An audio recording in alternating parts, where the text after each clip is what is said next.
Apregnant California native still trapped in Afghanistan says the Taliban are going door-to-door hunting for Americans.Nasria, 25, who requested only her first name be used out of fear for her safety, is one of the roughly 100 Americans believed to still be stuck in the country, and trying to find a way out. She had flown there in June to visit family, and get married to her longtime boyfriend, who is an Afghan national. There's been days where I think to myself, am I going to make it home? Am I going to end up living here? Am I going to end up dying here? What's going to happen? She told Voice of America. Now, with American presence in the country gone, she says, apparently they're, the Taliban, going door to door now, trying to see if anyone has a blue passport.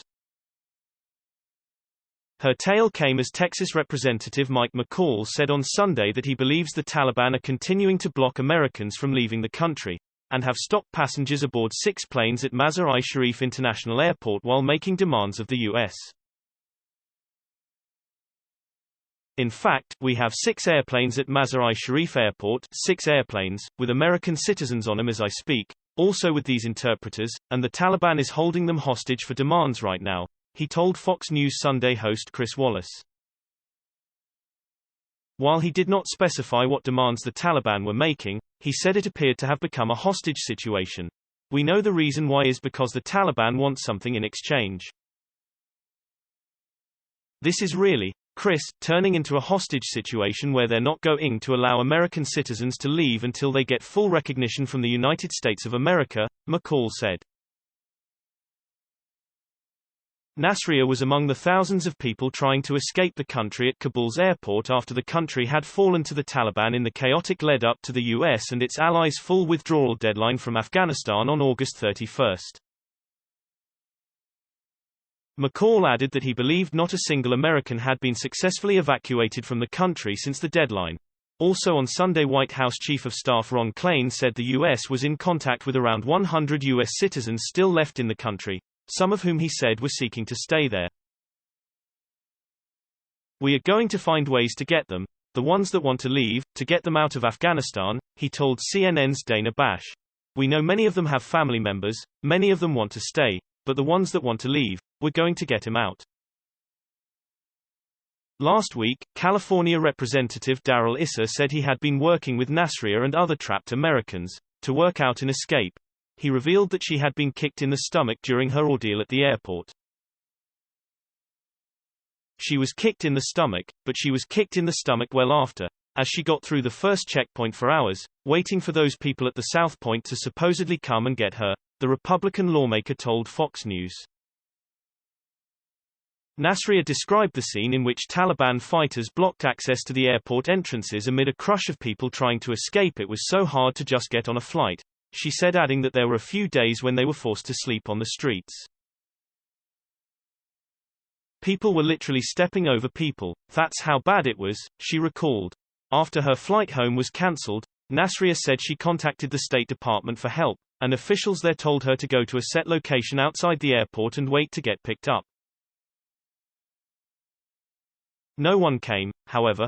We were waiting an extra 12 to 13 hours, with no food, no water, nothing, she said. She stood there waving her passport to no avail, and recounted her frustration seeing U.S. troops guarding the airport entrance just feet away from where she was standing, unable to reach them. Taliban security forces were blocking her from moving forward, at times pointing guns at her head, she said. Our troops were literally at the gate just waiting for us to continue walking, and they had blocked us, she said. At one point Nasria said she decided to walk quickly past the guards, but they began shooting the ground around her feet. That's how it was, she said. Never in my life had I ever experienced anything like this.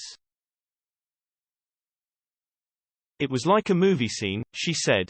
Literally like a movie scene. Her husband even begged the Taliban guards to let her into the airport without him, but she refused.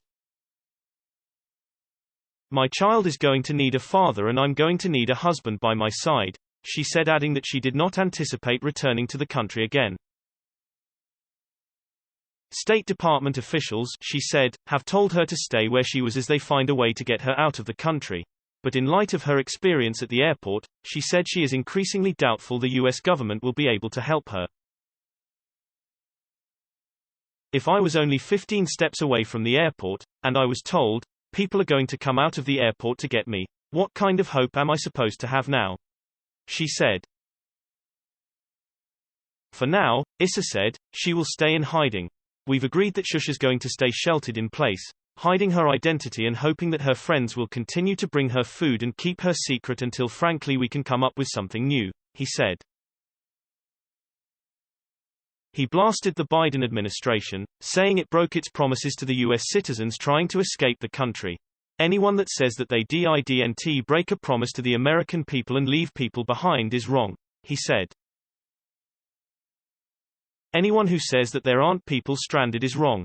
These people were stranded, they did everything they were supposed to do and they simply were not a priority at the end.